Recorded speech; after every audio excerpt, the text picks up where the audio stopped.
अस्सलाम वालेकुम dear student. आज यूनिट 14 का लास्ट लेक्चर है। अल्काइन का IUPAC रूल पढ़ेंगे। तो नंबर 1 लॉन्गेस्ट चेन सेलेक्ट करना है, जहाँ से ट्रिपल बॉन्ड करीब आएगा तो वहाँ से नंबरिंग करेंगे। जब डबल और ट्रिपल बॉन्ड दोनों मौजूद हो और डिफरेंट पोजीशन पर हो तो जो भी एंड के करीब होगा उसी को प्रेफरेंस देंगे, लेकिन अगर एक ही पोजीशन पर मौजूद हो तो फिर डबल बॉन्ड को प्रेफरेंस देंगे, क्योंकि उनके लिए सफिक्स ENE यूज़ करते हैं और ट्रिपल बॉन्ड के लिए YNE। तो ENE अल्फ़ाबेटिकल आर्डर में पहले आता है तो उनको प्रेफरेंस देंगे। तो जब मोर देन 1 यानी 2 या 2 से ज़्यादा अगर डबल बॉन्ड ट्रिपल बॉन्ड मौजूद हो तो फिर आप अल्केन के लास्ट में सफिक्स A लगाएंगे, प्रोपा, ब्यूटा, पेंटा, इस तरह।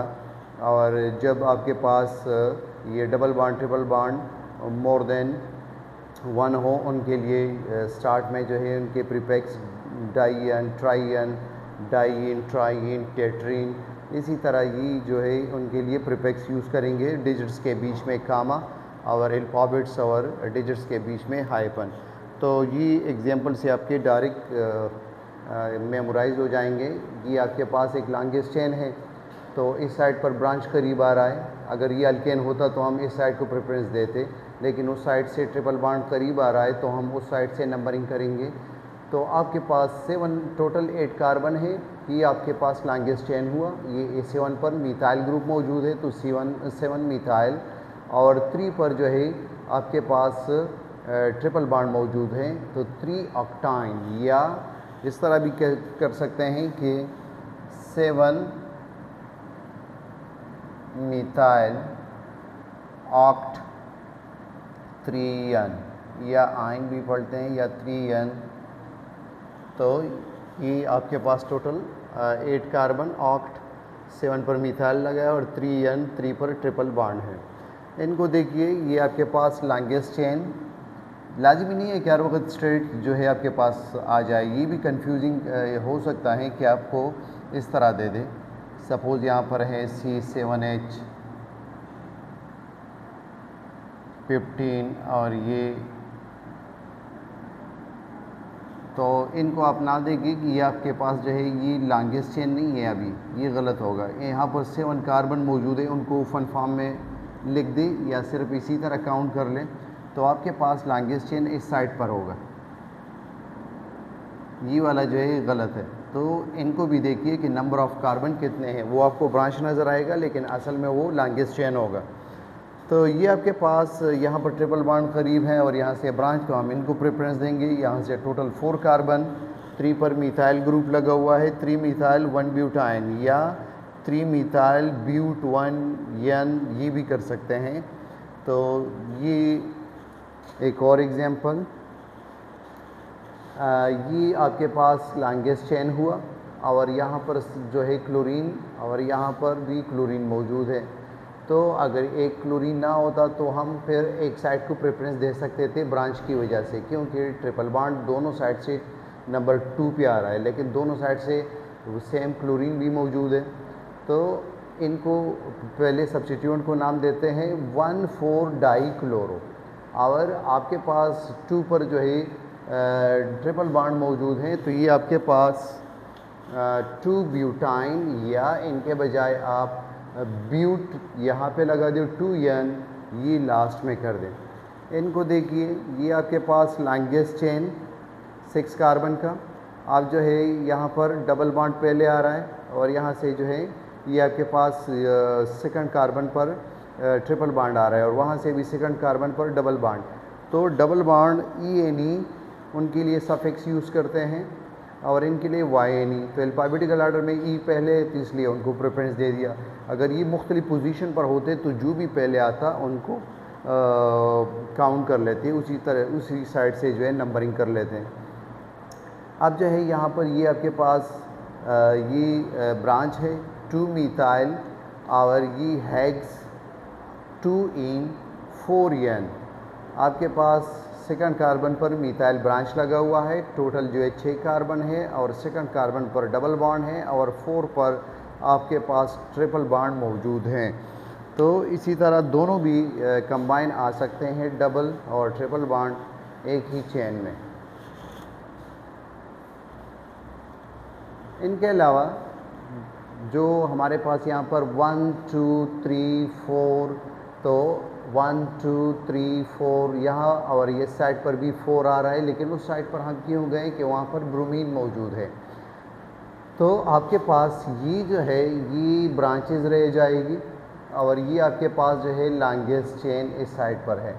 तो आपके पास नंबर 1 मिथाइल ये एम से स्टार्ट हो रहा है, और जो हमारे पास ब्रोमीन है, ठीक है, कि वो 4 नंबर कार्बन पर है लेकिन वो बी से स्टार्ट हो रहा है, तो नेम में पहले उनको लिखेंगे 4 ब्रोमो, और 3 पर 2 टाइम मिथाइल मौजूद है, तो 3 3 डाई मिथाइल। इस तरह नहीं कहेंगे कि 3 मिथाइल 3 मिथाइल, नहीं, फिर नेम लेंथी हो जाएगा, तो इनको शॉर्ट करना है। तो 3 3 डाई मिथाइल और ब्यूट 1N या 1 ब्यूटाइन या ब्यूट 1N, इस तरह ये इनका नाम हो जाएगा। इनके अलावा इनको देखिए, ये आपके पास 1 2 पर ट्रिपल बॉन्ड, और इस साइड पर जो है 1 2 3 पर जो है डबल बॉन्ड, तो हम अब ट्रिपल बॉन्ड इनको प्रेफरेंस दे रहे हैं। ये आपके पास जो है लॉन्गेस्ट चेन, और इनके बाहर जो रह गया हाइड्रोजन ब्रांच नहीं होता, ये आपके पास ये ब्रांच आ गया। तो आपके पास ये 5 मिथाइल और 7 कार्बन है टोटल, तो हैप्ट, और 4 पर आपके पास जो है डबल बॉन्ड मौजूद है, तो 4 इन, और सेकंड पर जो है ट्रिपल बॉन्ड है, तो 2N, ये इस तरह आ जाएगा। डबल बॉन्ड को जो है पहले लिखेंगे नंबर में, अगर ये बाद में भी आ जाए, क्योंकि अल्फ़ाबेटिकल ऑर्डर में ये Y से पहले आता है। तो ये था IUPAC अल्काइन का। अब जो है प्रिपरेशन ऑफ अल्काइन को किस तरह तैयार करते हैं, तो नंबर 1 मेथड है preparation of alkyne from di halides. अगर डाई हेलाइड्स जिसमें एडजेसेंट कार्बन पर 2 हेलोजन लगे हो, तो ये हमारे पास विसिनल कहलाता है। अगर ये दोनों हेलोजन एक ही कार्बन के साथ सपोज इस तरह जुड़े हो, तो इनको फिर हम कहेंगे कि ये जिमिनल है। तो geminal dihalide, vicinal dihalide, generally हम डाई हेलाइड कहते हैं। तो नंबर 1 इनके लिए अल्कोहलिक बेस लेते हैं। अल्कोहलिक बेस के लिए ये OH जो है ये हमारे पास ये बेस के तौर पर काम करेगा, यानी ये प्रोटॉन के ऊपर अटैक करेगा। अगर यहाँ पर हम वाटर यूज़ करेंगे तो वो H पॉजिटिव को जो है ट्रैप कर लेगा, और इनको जो है सिर्फ न्यूक्लियोफाइल के तौर पर जो है फिर काम कर सकता है। वाटर के प्रेजेंस में ये प्रोटॉन जो है न्यूक्लियोफाइल के तौर पे काम करेगा, कार्बन के ऊपर अटैक करेगा। तो एक टाइम में जो है KOH के हेल्प से एक ब्रोमीन और यहाँ से जो है एक हाइड्रोजन ये जो है निकल जाएगा। तो आपके पास यहाँ पर ये डबल बॉन्ड बना, और एक ब्रोमीन जो है अभी मौजूद है, तो 1 ब्रोमो 1 प्रोपीन। यहाँ इक्वेशन में जी वाला और यहाँ से एक हाइड्रोजन ये शो किया हुआ है, तो आप ये भी ले सकते हैं, उस साइड से भी ले सकते हैं, लेकिन एक स्टेप में एक आपके पास हाइड्रोजन हेलाइड जो है रिलीज़ होगा। यहाँ पर दोबारा एक हाइड्रोजन हेलाइड जो है फिर रिलीज़ होगा। लेकिन इस वक्त जो है इनके लिए पोटाशियम हाइड्रोक्साइड से मज़ीद स्ट्रांग बेस चाहिए दोबारा HBr निकालने के लिए, यानी प्रोटॉन कैप्चर करने के लिए मज़ीद स्ट्रांग बेस चाहिए। तो उनके लिए सोडियम अमाइड लेते हैं। फर्स्ट वहाँ से जब हम प्रोटॉन रिमूव करते हैं तो उनके लिए OH काफ़ी है, लेकिन यहाँ पर एक जो है रिमूव नहीं होगा, इनकी हाइब्रिडाइजेशन चेंज हो गई। तो यहाँ पर मज़ीद स्ट्रांग बेस चाहिए, तो सोडियम अमाइड जो है इनको लेंगे सेकंड स्टेप में। तो यहाँ पर एक और HBr रिलीज़ होगा, यहाँ से ब्रोमीन, यहाँ से हाइड्रोजन, तो इसके बीच में ये ट्रिपल बॉन्ड बनेगा। तो अगर आपने 3 कार्बन से स्टार्ट किया है वहाँ पर और वो एडजेसेंट कार्बन पर मौजूद है, तो आपके पास ये प्रोपाइन बन जाएगा। इसी तरह अगर वो जिमिनल भी होता फिर भी यही प्रोपाइन बनता। अगर वहाँ स्टार्ट में 4 कार्बन होते तो यहाँ पर ब्यूटाइन बनता। लेकिन अगर ये इस तरह होते कि यहाँ पर ये ब्रोमीन लगा होता और यहाँ पर ये ना हो, तो फिर आपके पास जो है सिर्फ डबल बॉन्ड 2 टाइम यहाँ पर बन सकता है, लेकिन ये ट्रिपल बॉन्ड फिर नहीं बनेगा। तो ये एडजेसेंट कार्बन पे होने चाहिए या दोनों एक ही कार्बन पे होने चाहिए। तो इसके बराबर में जो हाइड्रोजन होगा कार्बन से वो निकलेगा और एक से हेलोजन निकलेगा। तो एक तरीका है पोटाशियम हाइड्रोक्साइड अल्कोहलिक मीडियम में डाई हेलाइड से, अगर वो विसिनल हो या जिमिनल, इससे अल्काइन तैयार किया जाता है। और सेकंड स्टेप में हम सोडियम अमाइड लेते हैं, वो स्ट्रांग बेस है KOH से। इनके की पॉइंट जिस तरह हमने जिक्र किया, alkynes prepare double dehydro halogenation, हम 2 टाइम जो है इससे डी रिमूव करते हैं, हाइड्रोजन और हेलोजन। अब डाई हेलो अल्केन जो हमारे स्टार्टिंग मटेरियल था, जिनको डाई हेलाइड्स जनरली कहते हैं, विसिनल भी हो सकता है, जिमिनल भी हो सकता है। 2 मालिक्यूल इसमें HX के निकलते हैं, यानी HCl HBr HI, और alcoholic medium KOH strong base है। फर्स्ट स्टेप में इनको यूज़ करेंगे। Second elimination require more strong base, इनके लिए सोडियम अमाइड यूज़ करेंगे। विसिनल डाई हेलाइड जिसमें एडजेसेंट कार्बन के ऊपर हेलोजन लगे हो। जिमिनल डाई हेलाइड जिसमें एक ही कार्बन के ऊपर जो है दोनों हेलोजन लगे हो। फर्स्ट एलिमिनेशन फॉर्म ए विनाइल हेलो अल्कीन इसमें बनता है, इसमें डबल बॉन्ड भी आ जाता है। फर्स्ट स्टेप के बाद जब एक दफ़ा हाइड्रोजन हेलाइड रिमूव होता है तो उनको जनरली हम विनाइल कहते हैं।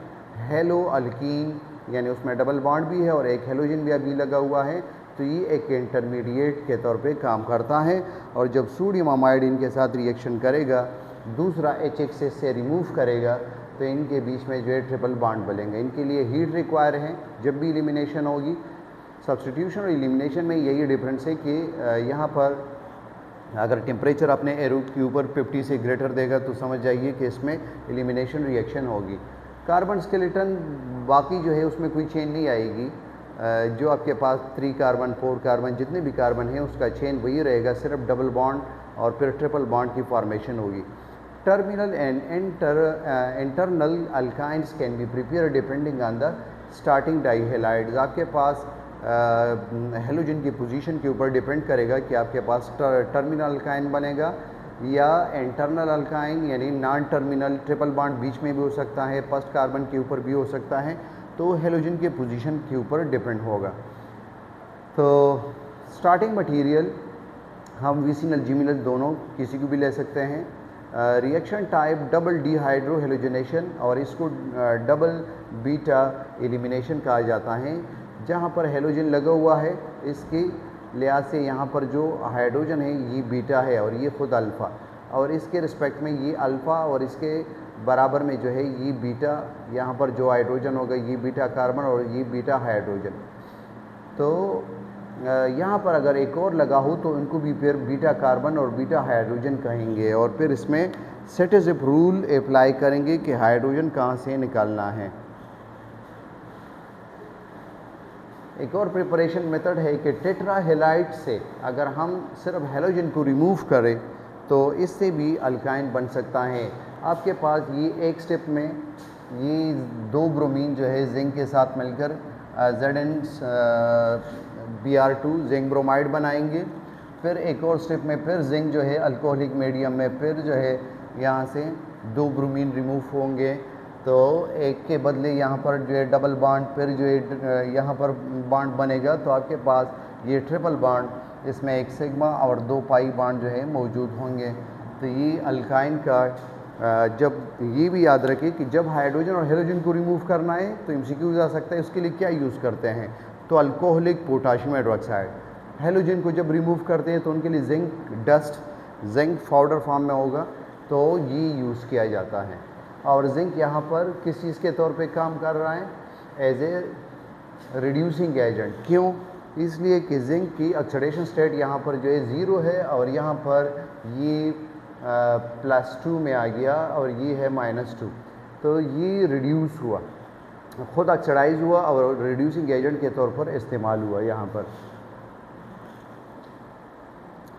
तो इनके ऊपर किस तरह के की पॉइंट्स ये MCQ आ सकते हैं। Alkyne can be prepared dehalogenation, tetrahalide से हम बना सकते हैं। Tetrahalo alkane contain 4 halogen atom, 2 on each carbon, हर एक कार्बन के ऊपर 2 हेलोजन लगे होंगे, तो टोटल 4 है, तो इसको टेट्राहेलो अल्केन कहा जाता है। 2 molecule of halogen are remove during the reaction zinc dust is commonly use as a reducing agent, या इनको डी हेलोजनेटिंग एजेंट भी कहा जाता है कि जिंक रिड्यूसिंग एजेंट के तौर पे यूज़ होता है या हेलोजन रिमूव करने के लिए। The reaction is called D halogenation, क्योंकि इसमें सिर्फ हेलोजन रिमूव होते हैं तो इनको डी हेलोजनेशन कहा जाता है। कार्बन कार्बन सिंगल बॉन्ड जो है ट्रिपल बॉन्ड में कन्वर्ट हो जाएगा। ये भी MCQ आ सकता है कि आपके पास वहाँ पर उनकी हाइब्रिडाइजेशन sp3 थी और यहाँ पर sp है। Zinc remove halogen atom is a zinc halide के शक्ल में जो है इनको रिमूव करता है। अगर क्लोरीन लगाए तो जिंक क्लोराइड, ब्रोमीन लगाए तो जिंक ब्रोमाइड। और ये 2 मालिकूल जो है आपके जिंक ब्रोमाइड या जिंक हेलाइड ये निकलेंगे और आपके पास अल्काइन बनेगा। इसमें जो है कार्बन स्केलेटन में कोई चेंजेस नहीं आएगी। The reaction convert a saturated tetrahalide into unsaturated alkyne. इनको देखिए, स्टीली acetylene can be prepared by treating 1,1,2,2 tetrabromoethane with which reagent? हम अल्काइन बनाने के लिए, एसिटाइलिन बनाने के लिए 1,1,2,2 टेट्राब्रोमोइथेन से किस चीज़ के साथ ट्रीट करवाते हैं? तो जिंक डस्ट के साथ, A number option. And the conversion of vicinal dihalides to an alkyne, the second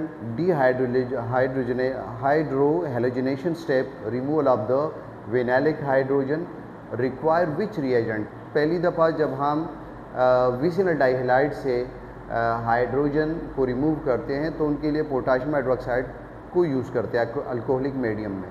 लेकिन सेकंड स्टेप में जब हम दोबारा हाइड्रोजन और हेलोजन रिमूव करेंगे, विनाइलिक हाइड्रोजन को जब रिमूव करेंगे तो उसके लिए कौन सा रिएजेंट रिक्वायर होगा? तो हमने कहा था सोडियम अमाइड, इससे स्ट्रॉन्ग बेस है, इनको यूज़ करेंगे, C number option. Which reagent is use to prepare an alkyne from a vicinal और geminal dihalide?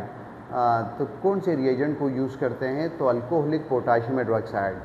Sodium hydroxide aqueous medium को क्यों यूज़ नहीं करते? तो हमने कहा था कि वाटर के प्रेजेंस में OH जो है ये न्यूक्लियोफाइल के तौर पर काम करेगा, फिर हेलोजन निकलेगा और OH बॉन्डेड हो जाएगा। तो अल्कोहलिक जो है इनको प्रॉपरली सराउंड नहीं कर सकता, उनकी जो है डाइलेक्ट्रिक कांस्टेंट वाटर की जो है ज़्यादा है, अल्कोहल की तकरीबन 22-23 डाइलेक्ट्रिक कांस्टेंट है, यानी जो आयन को सेपरेशन करने की जो पावर है और वाटर की जो है वो ज़्यादा है, अल्कोहल की कम है। तो वाटर के प्रेजेंस में वो प्रोटॉन की तो न्यूक्लियोफाइल के तौर पर जो है काम करेगा।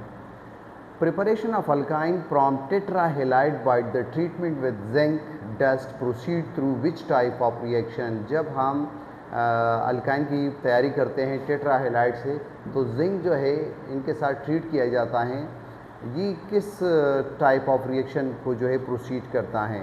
तो इसमें सिर्फ और सिर्फ हेलोजन रिमूव होंगे तो इनको डी हेलोजनेशन कहेंगे। अगर इसमें कोई चीज़ सपोज़ कोई न्यूक्लियोफाइल ऐड होता और हेलोजन निकलते तो सब्स्टिट्यूशन कहते हैं। अगर हाइड्रोजन और हेलोजन दोनों निकलते तो डिहाइड्रो हेलोजनेशन कहते हैं। अगर सिर्फ जो है इसमें हाइड्रोजन और हेलोजन ऐड होते तो हाइड्रो हेलोजनेशन का नाम देते। And the presence of acetylene from 1,1,2,2 tetrabromoethane zinc dust act as a, zinc जो है इनके साथ रिएक्शन करके टेट्राहेलाइड के साथ ये किस चीज़ के तौर पे काम करता है? तो इनके लिए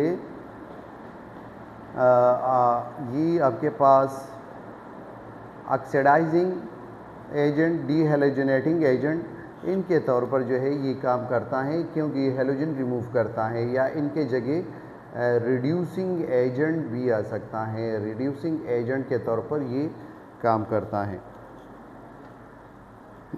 विच type of dihalide is required as a starting material? तो आपके पास जिमिनल और विसिनल कोई भी इसमें हो सकता है, बोथ ए एंड बी, ये दोनों ऑप्शन स्टार्ट वाले। ये जिमिनल से भी आप स्टार्ट ले सकते हैं कि एक ही कार्बन पर हेलोजन लगे हो या एडजेसेंट कार्बन पर।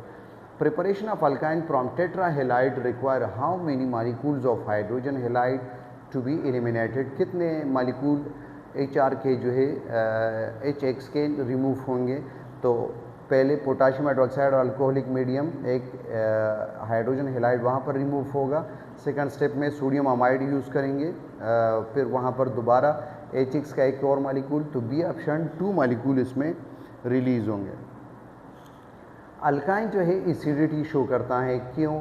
अल्काइन की एसिडिटी ज़्यादा होगी अल्कीन से, अल्कीन की ज़्यादा होगी अल्केन से, तो सिर्फ ये ऑर्डर में रखा है, वरना ये दोनों एसिडिटी शो नहीं करते। आपके पास अल्काइन जो है एसिडिटी शो करता है। तो रीज़न क्या है कि इसकी हाइब्रिडाइजेशन है अल्काइन में कार्बन की, ये आपके पास इनकी हाइब्रिडाइजेशन है sp, और इसमें 50% इस करेक्टर जो है मौजूद है।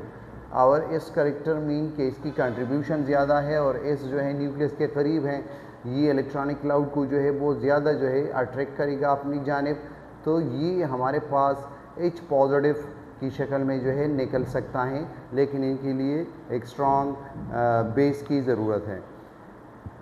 और इनके अलावा जो टर्मिनल अल्काइन है do not react with NaOH KOH because these bases are not strong enough. जैसे मैंने कहा कि इनके लिए स्ट्रॉन्ग बेस चाहिए, NaOH KOH के साथ ये रिएक्शन नहीं करेंगे। और इनके अलावा silver and copper acetylide test are use to identify the terminal alkyne. अगर आपके पास फर्स्ट कार्बन के ऊपर जो है ट्रिपल बॉन्ड लगा हुआ है तो इनको टर्मिनल कहा जाता है। अगर यहाँ पर इनके बजाय अगर बीच में लगा हुआ है तो इसको नॉन टर्मिनल या इंटरनल अल्काइन कहा जाता है। तो सिल्वर और कॉपर एसिटिलाइट के लिए जो है ये टेस्ट इनके लिए यूज़ करते हैं कि टर्मिनल है या नॉन टर्मिनल। तो अगर बीच में मौजूद है तो इसके पास हाइड्रोजन नहीं होंगे, ये एसिडिक करेक्टर शो नहीं कर सकते। लेकिन अगर स्टार्ट में है फर्स्ट पर तो यहाँ पर हाइड्रोजन मौजूद है, ये एसिडिक नेचर जो है शो कर सकते हैं, इनके पास हाइड्रोजन मौजूद है, H पॉजिटिव रिलीज़ कर सकता है। ये आपके पास सोडियम अमाइड के साथ ये एक स्ट्रॉन्ग बेस है। जब इनके साथ ट्रीट करवाते हैं तो आपके पास सोडियम एसिटिलाइट और ये NH3 गैस ये बनेगा, ये यहाँ से H पॉजिटिव ये निकलेगा, ये NH2 के साथ मिला दे और ये यहाँ पर जो नेगेटिव चार्ज होगा ये इनके साथ मिलेगा। ये वाइट प्रेसिपिटेट होते हैं इनके। तो इससे हमें ये भी पता चलता है ईथीन और इथाइन के बीच में या टर्मिनल और नॉन टर्मिनल अल्काइन के बीच में भी डिफरेंशिएट कर सकते हैं। इनके अलावा सिल्वर नाइट्रेट अमोनिकल सॉल्यूशन अगर इनको हम ले लें तो इसमें भी आपके पास ये NH3 जो मौजूद है ये NH3 मीडियम में है और यहाँ से एक H पॉजिटिव निकलेगा, तो ये NH4 और इनके पास ये नाइट्रेट जो है ये इनके साथ इलेक्ट्रोस्टैटिक फोर्स के थ्रू मिलेगा, ये अमोनियम नाइट्रेट, और ये नेगेटिव जो यहाँ पर होगा ये इनके साथ सिल्वर एस्टिलाइड, इनके भी वाइट प्रेसिपिटेट होते हैं। जब हम कॉपर क्लोराइड का अमोनिकल सॉल्यूशन यूज़ करते हैं तो इसमें आपके पास यही रिएक्शन होगा, ये इनके साथ अमोनियम और ये जो है क्लोरीन नेगेटिव, तो NH4Cl आपके पास ये बनेगा और ये कॉपर जो है यहाँ पर नेगेटिव चार्ज के साथ आ जाएगा, क्यूप्रस क्लोराइड। तो ये जो है कॉपर एसिटिलाइड इनके रेड प्रेसिपिटेट होते हैं। अगर ये बॉन्ड बीच में होता नॉन टर्मिनल, तो नॉन टर्मिनल के पास हाइड्रोजन पेयर यहाँ पर नहीं होते, तो ये टेस्ट ये नहीं दे सकते थे और टर्मिनल देते हैं। तो इनको हम यूज़ कर सकते हैं अल्कीन अल्काइन फैमिली के बीच में और टर्मिनल नॉन टर्मिनल अल्काइन के बीच में। केमिकल रिएक्शन, अल्काइन के केमिकल रिएक्शन कौन से हैं? तो केमिकल रिएक्शन नंबर 1 जिस तरह अल्कीन के लिए हाइड्रोजनेशन, तो प्लेटिनम के प्रेजेंस में 25 टेम्परेचर अगर और पैलेडियम, अगर निकल हो तो 250 से 300 ये इनके लिए टेम्परेचर रिक्वायर होगा। तो इसमें 2 पाई बॉन्ड ब्रेक होंगे और ये 4 हाइड्रोजन ऐड होंगे तो आपके पास अल्केन बनेगा। लेकिन अगर हम इनको अल्कीन पे रुकवाना चाहें तो इनके लिए लैंडलर्स कैटालिस्ट यूज़ होगा। लैंडलर कैटालिस्ट क्या है कि जब हम प्लेटिनम के सरफेस पर क्वेनोलिन और बेरियम सल्फेट जो है ये लगाते हैं तो इसकी कैटालाइटिक जो एक्टिविटी है वो डिक्रीज़ हो जाती है और कंप्लीटली उसमें हाइड्रोजनेशन प्रोसेस नहीं होता, तो ये अल्कीन पर रुक जाता है। तो ये MCQs पॉइंट याद रखें कि जब हमें पार्शल हाइड्रोजनेशन करना हो तो उसके लिए कौन सा कैटलिस्ट यूज़ होता है, तो ये है लैंडलर्स कैटलिस्ट। और लैंडलर कैटलिस्ट जो है ये किस तरह बनता है, प्लेटिनम के सरफेस पर क्वेनोलिन और बेरियम सल्फेट ये लगाते हैं तो इसकी कैटालाइटिक एक्टिविटी कम हो जाएगी। इनके अलावा अल्काइन में हम हाइड्रोजन हैलाइड को ऐड करते हैं तो इसको हाइड्रो हेलोजनेशन कहा जाता है। तो एक मॉलिक्यूल एक स्टेप में इसमें ऐड होगा, एक साइड पर H और एक साइड पर Br आप ऐड कर दें तो आपके पास ये अल्किनाइल ब्रोमाइड ये बन जाएगा, विनाइल ब्रोमाइड भी कहते हैं। और सेकंड स्टेप में आप दोबारा जो है इसमें HCl HBr कुछ ऐड कर दें तो ये बॉन्ड ब्रेक होगा और दोबारा इसमें एडिशन होगी। लेकिन अब जो है ये अनसिमेट्रिकल है तो हम the positive part of polar molecule added to that carbon which have already large number of hydrogen, ये है इसमें मॉर्कानिकॉफ रूल अप्लाई होगा। और जब आप एलिमिनेशन करते हैं तो उसमें सेटिसअप रूल जो है अप्लाई होगा, मॉर्कानिकॉफ रूल। यानी यहाँ पर भी अगर ये अनसिमेट्रिकल होता तो यहाँ पर जो है फिर हम मॉर्कानिकॉफ रूल अप्लाई करते कि पॉजिटिव पार्ट पोलर मॉलिक्यूल का उस साइड पर ऐड करेंगे जहाँ पर हाइड्रोजन पहले से ज़्यादा हो, और नेगेटिव पार्ट को उस साइड पर ऐड करेंगे जहाँ पर हाइड्रोजन की तादाद पहले से कम हो। ये हाइड्रेशन रिएक्शन है। हाइड्रेशन रिएक्शन में जो है क्या बनेगा, ये आपके पास मैकेनिज़्म तो अलग है समझाने के लिए। ये आपके पास एक साइड पर जो है ये आपका कार्बन है और दूसरे साइड पर हाइड्रोजन, तो ये अनसिमेट्रिकल है। तो यहाँ पर हम ये पॉजिटिव पार्ट मॉर्कानिकॉफ रूल के मुताबिक इस साइड पर ऐड कर देंगे और ये OH जो है इस साइड पर ऐड कर देंगे तो हमारे पास ये इनोल फॉर्म बनेगा। En जो है ये डबल बॉन्ड के लिए और OL जो है ये OH के लिए, तो इसको जनरली इनोल फॉर्म कहा जाता है। और इसमें ये एक आइसोमेरिज्म शो करता है जिसको टाटोमेरिज्म कहा जाता है। टाटोमेरिज्म जिसमें दो आइसोमर्स प्रोटॉन की शिफ्टिंग की वजह से उनकी पोजीशन की वजह से जो है मुख्तलिफ होते हैं। यहाँ पर ये आपके पास है डबल बॉन्ड, तो जब ये यहाँ पर शिफ्ट होगा यानी ये पाई बॉन्ड अगर ये हाइड्रोजन कैप्चर कर ले तो ये ऑक्सीजन जो है यहाँ पर ये डबल बॉन्ड यानी इससे इलेक्ट्रॉन लेकर यहाँ पर ये डबल बॉन्ड बनाएगा, तो इससे ये कीटोन बना। तो इनको कीटो फॉर्म, इनको इनोल फॉर्म और इनका अपना नाम होगा, 3 कार्बन है प्रोपानोन। तो ये था अल्काइन का। लास्ट में सिलेबस में आपका एक टॉपिक है कि एडिशन और सब्स्टिट्यूशन में क्या डिफरेंस है। तो नंबर 1 डिफिनीशन के पॉइंट ऑफ व्यू से वन एटम और group is replaced by the another atom और ग्रुप। सब्स्टिट्यूशन में एक एटम या ग्रुप ऑफ एटम आएगा और उसके बदले दूसरा निकलेगा। लेकिन एडिशन में जो है आपके पास अनसेचुरेटेड जो डबल ट्रिपल बॉन्ड होंगी उनके ऊपर जो है एटम इसकी एडिशन होगी या ग्रुप ऑफ एटम की एडिशन होगी। ये हमारे पास जो है सेचुरेटेड कंपाउंड होते हैं अल्केन या अल्काइल हैलाइड, और ये अनसेचुरेटेड यानी अल्कीन अल्काइन इस तरह होगा। यूजुअली इन्वॉल्व इसमें जो है सिंगल बॉन्ड जो सिग्मा बॉन्ड है ये इनकी इन्वॉल्वमेंट होगी। यहाँ पर जो है डबल और ट्रिपल बॉन्ड ये पाई बॉन्ड होते हैं उसकी इन्वॉल्वमेंट होगी। इसमें जो है कोई रिमेन अनचेंजेस यानी सिंगल बॉन्ड टूट गया और दूसरा जो है फिर उसके बदले बना। लेकिन यहाँ पर जो आपके पास डबल और ट्रिपल बॉन्ड है उसमें डिक्रीज़ आएगा, सिंगल बॉन्ड की तरफ जाएंगे।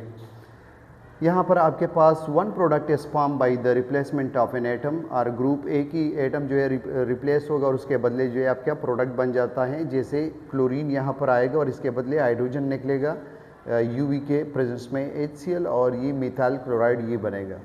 लेकिन यहाँ पर इनकी एडिशन होगी, 2 सब्सटेंस आपस में मिले और आपको एक प्रोडक्ट जो है इन्होंने दे दिया।